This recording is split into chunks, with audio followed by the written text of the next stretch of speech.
we go.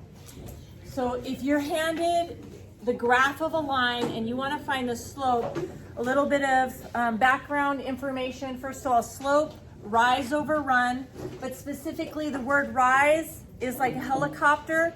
So if it's positive, it's up, and if it's negative, it's down. Then run, if I run forward, it's positive, and backwards, it's negative. Before we find the slope of each one of these three lines, you should know if the answer is reasonable before you get started. For example, if I multiplied 2 times 3 and got 18, you should think, that maybe sounds a little bit too big. That doesn't seem reasonable. So if I look at a line, you read math the same way you do a book. You want to read it from left to right. So if your eyes come across and you hit this line, see how your eyes would go up? So your eyes go up, so that means that the slope of this line is positive. If I have a line that looks like this, when your eyes go across this from left to right, when your eyes hit this line, your eyes go down, so the slope is negative. Before I get started on any one of these, notice that if I look at this first line from left to right, my eyes go down, so I know the slope is going to be negative. In this one, when I look from left to right, my eyes go up, so I know that this one's positive. And this last one, looking from left to right, my eyes go down, so the slope is going to be negative. Okay, then the next thing is, which point should I start with? Frankly, it doesn't matter. If you want to move from this point to this point, or this point to this point, it's fine.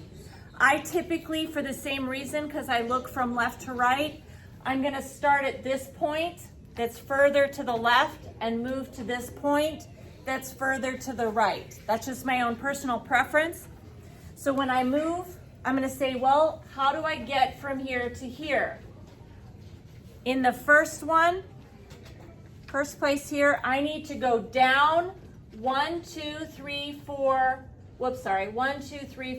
5, 6. So I go down 6.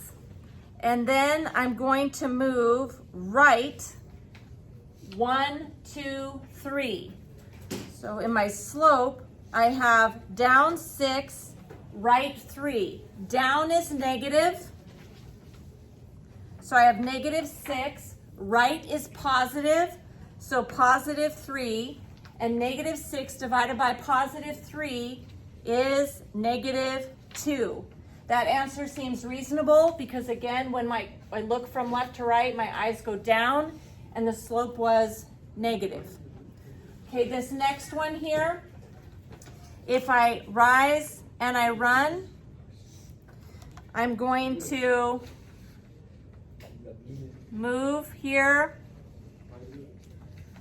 I need to rise 1, 2, 3, 4. And then I'm going to run 1, 2. So I went up 1, 2, 3, 4, right 2.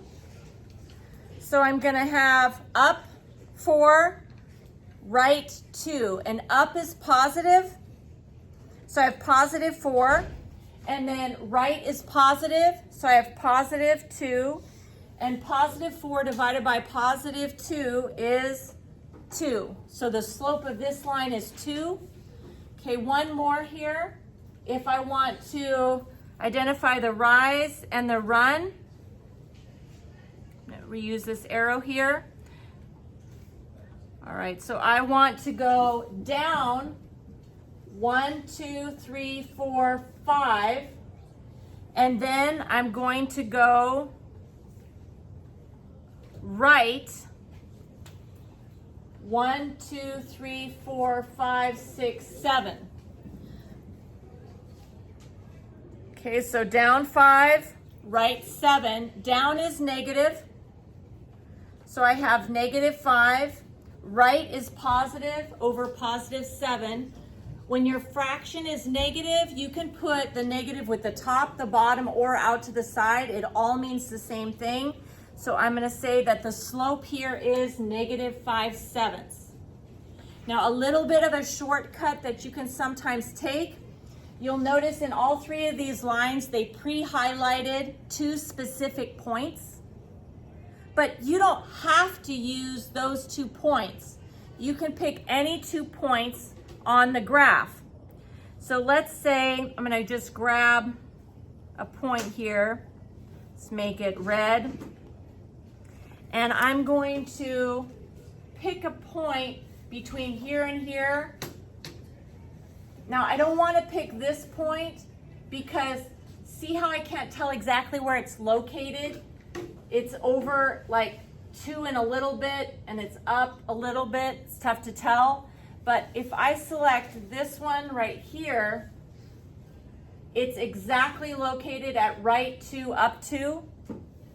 The reason that that one is more of an advantage is the points are closer together. If you use points that are closer together, the fractions will be more simplified. So if I do that, then instead of having down 6, right 3, I could say, well, I'm gonna go down 2, right 1. So I would have -2 over 1, which is also -2. So just a little extra there is that if you can find 2 points that are closer together, you might want to use those instead, because when you do your rise over run, your fraction will be a little more simplified, so a little bit less work.